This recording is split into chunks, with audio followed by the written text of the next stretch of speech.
2024 election fried our brains. The Democrats couldn't hold a primary because they were too busy holding a body upright. Are we still rolling? Am I off? Go for it. It was amazing that the pro-choice party didn't give their voters one when it came to the presidential candidate. Kamala was forced on us so hard you'd think she was patented by Pfizer or Moderna, whichever one's... Oh, God. Andy just gave me a very... 10, 9, 8, 7, 6, 5, 4, 3, 2, 1. All right, that's good. Stand by, Kit. Okay. All right, back to Jimmy. We have special guest with us. Kit Cabello is the co-founder, communications director and host of Hardlands Media, a native resident of Chicago. He served 2 tours in Iraq during Operation Iraqi Freedom in the United States Marine Corps. Welcome back to the show, Kit Cabello. Hey, Kit, how are you? It's really good to be back on, Jimmy. Thank you for this opportunity. I hope everything's going well for you, and huge shout out for your awesome show that you made available for everyone to check out on YouTube. I think last week or earlier. Oh, my stand-up special. Grab him by the pussy. You got to see it. Great work, man. It's available for free. Go to our YouTube channel. Go check it out. Over 200,000 people have already checked it out. You could be the next one. So I wanted to bring you on because Trump has taken over D.C. with his the police force, and guess who's on Trump's side, Kit? Guess who's on? It's the mayor of D.C. She had this to say. I think her name is Muriel Bowser. Is that her name? She looks she looks a lot different than when she was in Shanana. Am I right? Come on. Here we go. And we greatly appreciate the surge of officers that enhance what MPD has been able to do in this city. The most significant thing that we are highlighting today is the area of crime that was most troubling for us in 2023. Now, we have driven it down over the last years, but I'm going to get my glasses so I can make sure I can see it correctly. But for carjackings, the difference between this period, this 20-day period of this federal surge and last year represents a 87% reduction in carjackings in Washington, D.C. We know that when carjackings go down, when the use of gun goes down, when homicide or robbery go down, neighborhoods feel safer and are safer. So this surge has been important to us for that reason. So that's quite a shocker. In fact, breaking, this is from Nick's order, D.C. Mayor Bowser just signed an order mandating D.C. police coordinate with federal law enforcement indefinitely. Wow. And here's what Donald Trump said back. Wow, Mayor Muriel Bowser of D.C. has become very popular because she worked with me and my great people in bringing crime down to virtually nothing in D.C. Her statements and actions were positive instead of others like Pritzker, Westmore, Newscomb, and the 5% approval rated mayor of Chicago who spend all of their time trying to justify violent crime instead of working with us to completely eliminate it, which we have done in Washington, D.C., now a crime-free zone. Wouldn't it be nice to say that about Chicago, Los Angeles, New York, and even the crime-drenched city of Baltimore? It can happen, and it can happen fast. Work with us. Mayor Bowser's ratings have gone up in a short period of time, 25%, and the people of D.C. are thanking her for stopping crime wherever she goes. It's not a miracle. It's hard work, courage, and being smart. The top law enforcement officer in Los Angeles said during the riots, and when I sent the troops in early, that they couldn't have done it without us. They were completely overwhelmed. If we hadn't gone in early, on top of the Palisades Plus fires, L.A. would have lost the Olympics. Congratulations to Mayor Muriel Bowser, but don't go woke on us in D.C. D.C. is a giant victory that never has to end. Well, she was thanking him. That's super shocking. And here's one more I'll show you. Eric Doherty tweets out, Washington, D.C. Mayor Muriel Bowser immediately requires all Metro Police to coordinate with federal officers forever, with no expiration after President Trump's takeover was a major success in lowering crime on large scale. It worked. Chicago is next. So just talk about D.C. for a second, Kit. How shocked are you to see this 180-degree turn from the DC mayor. What do you say to this? Well, it is rather a surprising turn of events. I mean, if there's a lot of things to be critical of the Trump administration, but the fact that he is able to secure the Capitol and get no pushback from any, of course, you have the Democrat politicians and everybody else trying to do their pushback, but in regards to any city officials, this is being welcomed with open arms, and it could give Trump some true legitimacy to enact maybe further policies in other major metropolitan cities. So the fact that this is happening and that it is being touted as a success, again, we have to look at these numbers in the long run, like next year and the year after, whether this is truly successful. If that's the case, it does set the precedence of the power of the presidency over the Capitol. What does this mean for the future of D.C.? Could it potentially be more incorporated within the United States? Because right now it's its own district, but because there's now this oversight and the mayor is giving legitimacy to it, this is a direct blow and a gut check to anyone else that might try and form a resistance against Donald Trump and him potentially deploying the same tactics in different cities. But DC is a whole other different animal compared to Los Angeles or Chicago or Baltimore, etc. Yeah, because, the people of DC don't have statehood, things like that. And that was on purpose by the founders, by the way. Yes. I could, first of all, Donald Trump, could you take down the self-satisfied look a little bit? Oh God, It's a little a little too proud right there. Because again, Can you take it down from a 10 to maybe a 9.5? Could you do that for us? 8.5. So that's a big shocker. I mean, I when I saw this from the mayor of DC, and she's black, and it's just what is the demographics of DC? Can you see what is the demographics of DC proper? Steph, look that up. Well, I just want to play it one more time, and. Oh, I actually got the numbers for you right now. Oh, you got them? So yeah. So here are the demographics for DC. So its population is 702,000 as of July of 2024. Predominantly Black African American is 43.26%. Caucasian 39.07%. Other races 4.81%, and Asian is 4.09%. So those are the numbers. Majority Black population in DC. Wow. Well, let's listen to what she had to say again. Let's listen. And we greatly appreciate the surge of officers that enhance what MPD has been able to do in this city. The most significant thing that we are highlighting today is the area of crime that was most troubling for us in 2023. Now, we have driven it down over the last years, but I'm going to get my glasses so I can make sure I can see it correctly.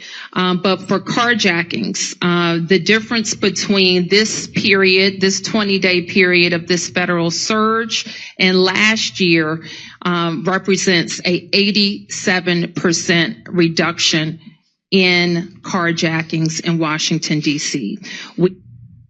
That almost seems unbelievable, right? 87% reduction in carjackings. Is that because people are so poor they can't afford cars anymore? What is that?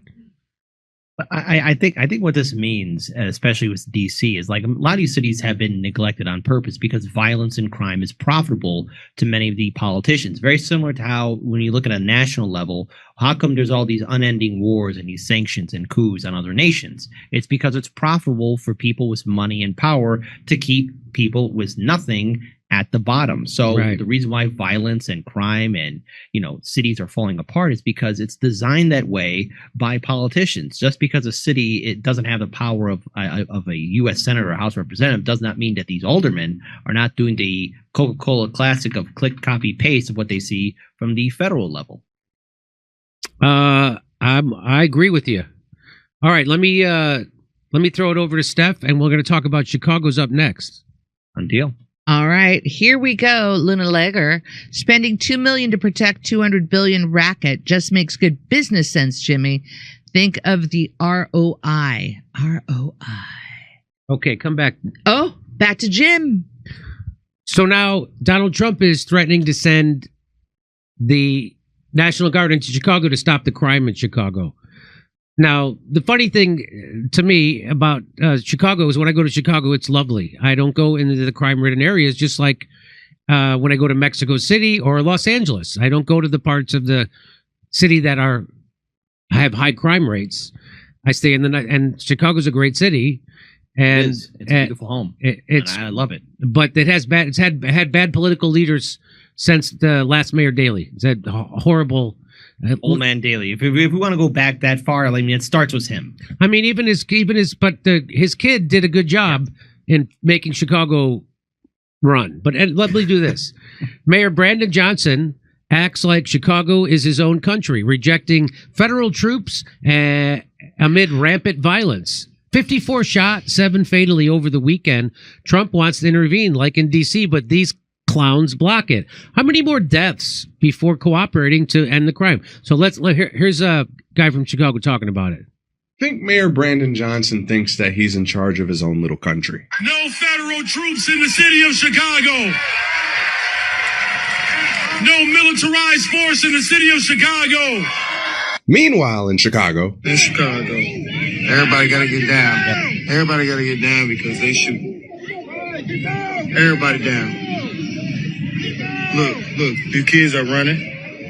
They shooting. We can't have no fun in Chicago, man. No fun, man. This is terrible. 54 people shot in Chicago over the weekend. 7 were fatal. We've seen the results of D.C. Donald Trump wants to do the same thing in Chicago. But these two clowns want to do everything in their power to block it. I feel like Thing 1 and Thing 2 wake up every morning listening to Kanye West before they get to work.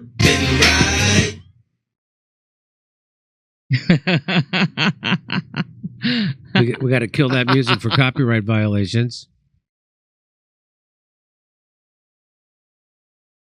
I guess they don't have. How many more deaths is it going to take for y'all to get y'all head out of y'all asses and work with Donald Trump and get rid of the crime in your cities? Damn.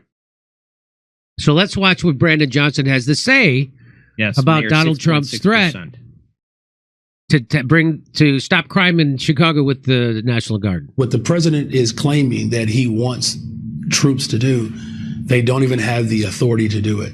They have no arresting powers. The mayor responding to President Donald Trump, who said he'll be expanding National Guard deployments to cities other than Washington. Chicago's a mess. You have an incompetent mayor, grossly incompetent, and we'll straighten that one out probably next. That'll be our next one after this. The president's Oval Office comments come as Chicago police data shows overall crime since the first of the year is down 13% compared to the same period last year. Now, we've showed you how they said the same thing about Washington, D.C., that crime was down 27%. And then you dug a little deeper, and they were fudging the records. Mm-hmm. And they had to fire people from their own police department because they were fudging the crime statistic records to make it look better. I have no doubt the same thing's happening in Chicago. You're hitting the nail on the head, Jimmy. When we talk a little bit more about it, we'll talk more about why those numbers are fake. Okay, let me play the rest of this. And violent crime is down 23%. I think he wants to provoke violence. Because if he can provoke violence, then it's going to be martial law. Turning the federal military on American citizens is a sign of authoritarianism. The president claiming many in Chicago want the Guard. Screaming for us to come. They're wearing red hats, just like this one. But they're wearing red hats.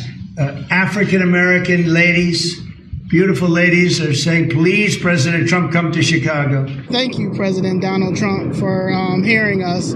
Zoe Lee and Daniel Carter Walters founded the conservative group Chicago Flips Red and says despite CPD's numbers, many don't feel safe. And if the Democrat Party, only thing they can do to help us is tell us crime is down, then hey, we welcome the National Guard.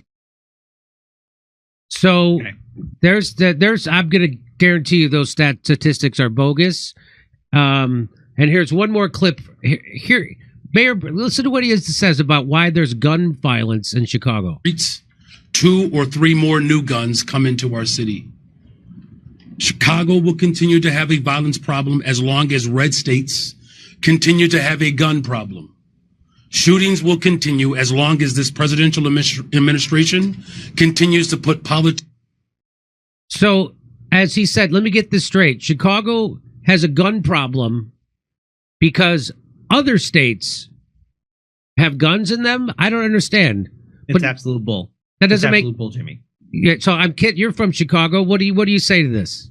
Well, first of all, let me just add a little humorous note before we get serious. Look, every 4th of July, I go across to this great state of Indiana, get the good fireworks, because that's where it's at, and I'll keep on doing it. But blaming red states or any red state, the fact that there's a gun violence in Chicago is an absolute insult. The reason why there is gun violence in Chicago is because it's been designed that way. The politicians and all the infrastructure and all the lobby groups that are in City Hall have profited heavily in seeing the South and West Side neighborhoods become deconstructed, become gentrified, and in turn there's a rise of violence. Small businesses are shut down. Generations of families are moved out. And not to mention the schools are shut down, the mental health facilities. It's been on this way since the very establishment of the Democrat machine in City Hall.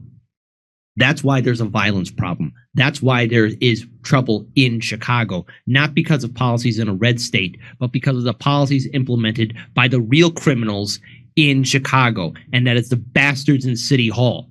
So there are people, yes, calling for the National Guard and ICE to come into Chicago. But what I would say to Trump is, hey, make sure you got that dossier of the FBI files on all these aldermanic politicians, because you know about Chicago politics, Jimmy. These politicians are corrupt. There's always going to be a story of corruption. These aldermen have a long, sad track record. City Hall has that long, sad track record.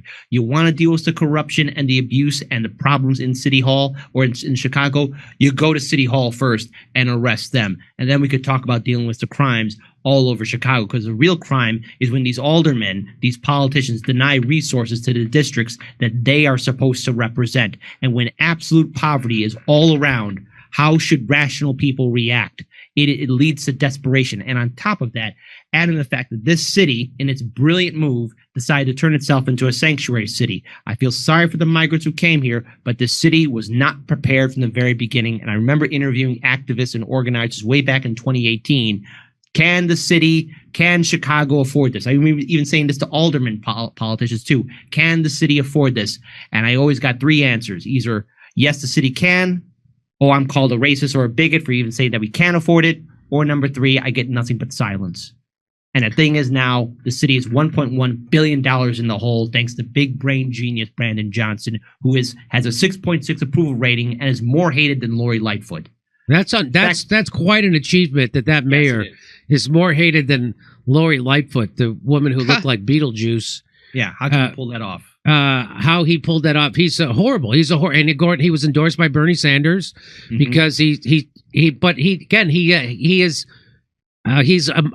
like Barack Obama. He's not going to actually challenge power. He's going to keep power and corruption going in Chicago. He again, you talked about making Chicago a sanctuary city. So there were town halls where black people were screaming at Brandon Johnson because he found millions and millions of dollars that pulled out of his ass to give to illegal immigrants who came to Chicago when they've been paying taxes their whole life and their communities are defunded. I can add a little more to that. The one woman in that video, Zoe, I actually interviewed her on my show, and she was part of the organization that turned not only one, but two districts red during the 2024 election cycle on November 5th. That was something unheard of. Two Chicago districts turning red for Donald Trump. That is an incredible feat, especially when you know about the influence of the Democrat machine. And no, it's not a communist, socialist, Leninist, Marxist machine. It is a neoliberal corporate machine. That's right. And the very fact, because again, I want to say this to conservatives and Trump supporters out there. Chicago's not a communist utopia, okay? Things might be a little bit easier. No, it's a neoliberal corporatist nightmare. And the fact that that organization was able to turn two districts red, and from my interview, I can recall this perfectly, they got no support from the Illinois GOP. So they did this on their own, which is a feat that's unheard of in Chicago politics. I never thought I would see that in my life. Me neither. Two districts turn red on November 5th. That's an incredible political movement to be done. That is unbelievable. Actually, I lived in Chicago for 30 years. Republicans never had a chance to win anything, and for them to flip two districts for Donald Trump, that is unbelievable. And that just goes to show you the failure of the Democratic Party and Brandon Johnson. Now, how are people in Chicago reacting to this threat of Donald Trump doing the same thing he did in D.C. to Chicago to end the crime. Are people receptive of it? How or what about the crime-ridden neighborhoods? How are those people reacting? Well, so some of the people I am speaking to in regards to trying to set up interviews and trying to do more on the ground field reporting, I'm trying to do as much as I can. I'm only, I only could do so much in one day. But when in regards to the feelings in Chicago, there's two different, I would say there's going to be three different factions out there. People who are indifferent and just trying to live on by, people who want Trump to come in, and people who don't want Trump to come in. So let's talk about the people who want the National Guard and ICE and other federal agencies in here. Many of these communities, from the people I've spoken to, are not only neglected, but their crime and violence is a problem. There's no way to sugarcoat it. And the thing is, when you have the Chicago Police Department also having problems with Mayor Brandon Johnson, there's going to be a big political game. So in many ways, people don't trust the establishment institutions, not the mayor, not the alderman, and not even the CPD. People want somebody else to come in here. But the thing is, when you invite Donald Trump to come into Chicago, Chicago is a different animal than DC. This is a hyper-segregated city. You know the old joke, when you go from the north side to the south side, you'll see the changes happen drastically. From the nice neighborhoods from the north side going all the way down to the south side, how things change drastically. This is a tale of two cities. It's the haves and haves not. And each district in Chicago, each community is its own little ward, its own little community. And in turn, everyone has their own different opinion. But there is this growing anger towards Brandon Johnson. He is universally hated. And if he's hated this much, he truly is hated that much, many people are going to be welcoming in Trump, because I saw the protests on Labor Day at Haymarket Square. I saw the protests, the pathetic one in front of Trump Tower. If this is the resistance that the alderman and the mayor and Governor J.B. Pritzker are touting as people that are going to be in the streets, it's going to be the world's most one-sided fistfight caught on film. They're talking about shutting it down and doing things for labor rights. So, Kit, tell people what are those protests you're talking about? You're talking about there was protests against Donald Trump in Chicago. You went to those protests, and you say there was weak sauce? Absolutely. I'm not going to sugarcoat it. It's what we saw from 2016 to 2020 during Trump's first term, and I think that same tactic is going to work again. I'm hearing the chance of, we don't get it, shut it down. Well, are your labor leaders going to actually convince all the workers in Chicago to shut things down? Because this city's pretty expensive. We're hearing people about impeach Trump, but you're talking about these slogans and these signs, and then you have these same politicians, these aldermen, saying that, yes, we're going to fight, but these are the same politicians that screw over their constituents the years before. Yeah. So why is everyone hiding behind these same politicians when you know you're going to get screwed up the wazoo in the first place? It breaks my mind in seeing a lot of these people saying they're for the resistance and they're going to resist Trump, and then hide behind a careerist politician. Yeah. Or any one of these politicians, or assume that Mayor Brandon Johnson is going to stick his neck out for them. Because here's a newsflash that maybe people forgot this year. In February of 2025, as I'm getting a haircut, I'm listening to Due Dissidents, and guess what's happening? ICE is raiding in Chicago, and there's Tom Homan and Dr. Phil. Dr. Phil even saying the one person that was being arrested by ICE. How do you know me? Because the guy recognized him from the TV. So, to the people saying they're going to resist Trump, how are you going to do it when he's already done it? And now he's going to bring in more. He's bringing in the National Guard and other federal agencies. How are you going to resist it? I mean, this is the same mayor who also signed an executive order to somehow resist Trump. Well, the police superintendent doesn't have the power to stop ICE. And what kind of executive order are you going to enforce, Mayor Brandon Johnson? How are you going to enforce it on Trump and the National Guard? What, file another lawsuit? We saw how that played out in 2024. Trump defeated all of his lawsuits against him. So it makes no sense that this entire quote-unquote resistance really doesn't have a leg to stand on. They spout a good game, but they don't have the follow-through. They don't have the heart, and it's nothing but absolute weak, pathetic actions. And it's going to have a severe impact in 2027 when the next city election is going to be taking place. And those two districts that they flipped red in Chicago, those were black neighborhoods? Predominantly, again, most of Chicago is now being gentrified. So most of the mix-up is it's starting to get a little mixed up because people are displaced here and there. But I mean, again, two districts that were decades before blue going red. Even if it's one district, even if it's on the far south side of Chicago or on the north side, going red is a huge deal. It's a big deal. It's unbelievable. It's really shocking to me. I didn't know that. That is shocking. Anyway, all right. Well, we'll see what happens. Kit, we'll bring you back on. We'll see what happens when Trump actually goes into Chicago, and we'll see if people welcome him and what happens, and if crime goes down. And maybe Brandon Johnson is going to give us one of those speeches by Muriel Bowser saying, "Yeah, well, crime really went down, and we're thankful for the show of force." We'll see. A lot of people. This scares a lot of people. He's a one-term mayor, but a lot of people are, saying, "Oh, this is going to turn us into a police state, and this is going to turn us into a fascist state." And but if the people welcome it, that's a whole nother game. We'll see. We'll see what happens. I have different ideas on how to fight crime. I say you give people jobs. You give people housing, you give people jobs, you give people great schools, but they did the opposite. They closed down schools in Chicago. They spent money on illegal immigrants instead of their own neighborhoods and their own constituents. They've left them high and dry. And now they have 54 shootings over the weekend. 54. 7 deaths. That we know of. Right. There are probably more. So, yeah, it does seem like a desperate situation for the people in Chicago, and we'll see what happens. And where's Obama? Isn't he? Where's Obama? Oh, he's building his library. That's also severely impacting the community where that library is being built. Yeah, it's also displacing people. His library is displacing people, right?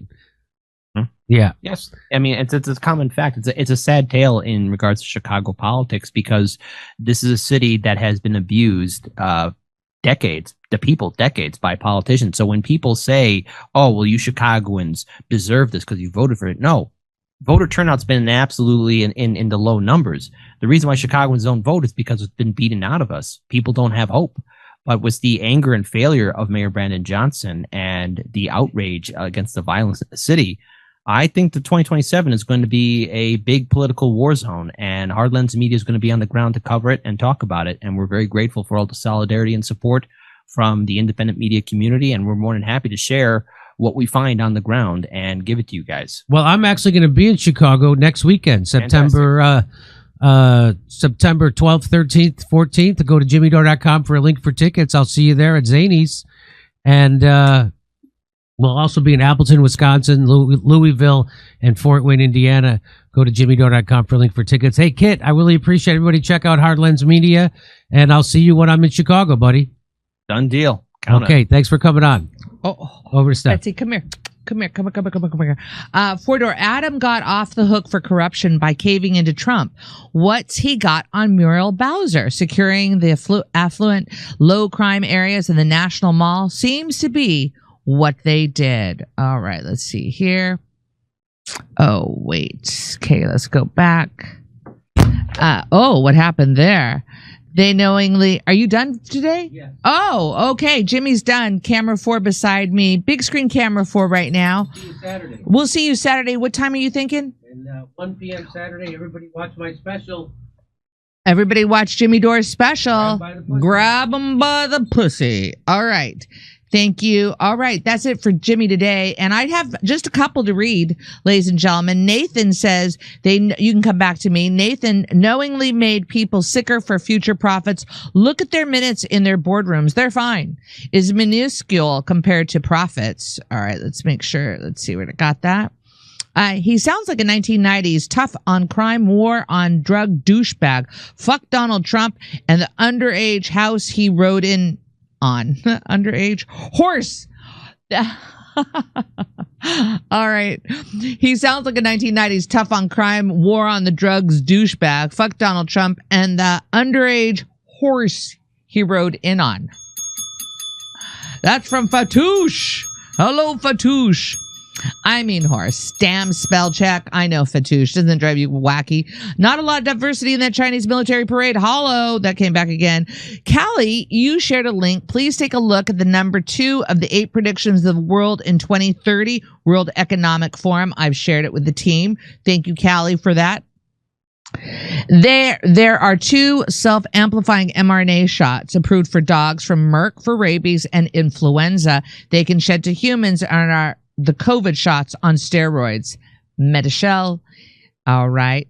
The message is for Kit. It's Jay Klein, NCO Naval Intelligence. We met once during the war. You're doing great work. Oh, I will make sure, Fatouche, to send that to Hardlands. All right. And that looks like what it is. I think that's what I got to. I didn't see anybody else.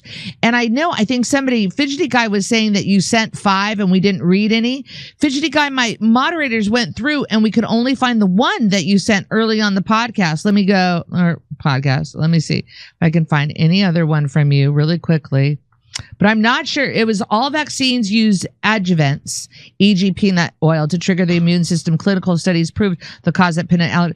And my moderators tried to look for the other ones that you sent, but they didn't appear. So I'm not sure what's going on with Rumble, but we try to read as many as we can during the show.